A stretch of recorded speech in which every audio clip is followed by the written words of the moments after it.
Bonjour, c'est Elise et voici la deuxième vidéo sur Lego. Eh ben, félicitations si vous êtes encore là, c'est que vous n'avez pas décroché et que la première a été pas si nulle que ça. Voilà Lego qui parle.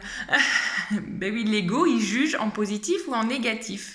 Et la deuxième définition que je voulais vous donner aussi sur Lego, c'est de croire que tout ce que tu dis, tout ce que tu fais, tout ce que tu crois, tout ce que tu mets en place, toutes tes actions sont justes et sont les seuls justes et sont les seuls vrais et que les gens ou les personnes qui font différemment sont dans le faux et ont tort. C'est ça l'ego.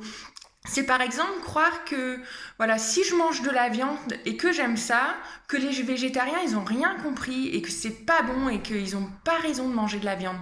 L'ego c'est ça, c'est de juger les autres, leur façon de faire qui est différente des nôtres comme fausse. C'est ça être dans l'ego. Mais voilà, ça peut être aussi, moi je sais que j'adore méditer, que ça me fait du bien, et si je suis dans l'ego, je peux dire, bah, les gens qui méditent pas, bah, ils ont rien compris, ils sont pas dans la spiritualité, ils se ressentent pas sur eux, ils sont pas zen, ils sont pas cool. C'est ça être dans l'ego. Alors que si on est dans le cœur, eh ben, on se dit bah, chacun doit faire ce qui est juste pour lui et il n'y a pas de meilleure manière de faire les choses. Il n'y a pas une façon valable. Il n'y a que, on est 7 milliards, je pense, d'habitants.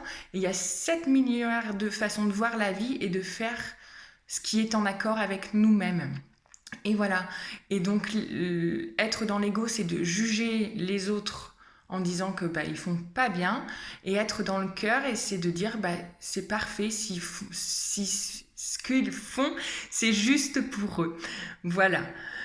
C'est encore bien compliqué. Voilà, j'espère que le message est passé, que ça vous éclaire un petit peu. N'hésitez pas à échanger, à liker, à partager et à s'abonner à ma chaîne YouTube.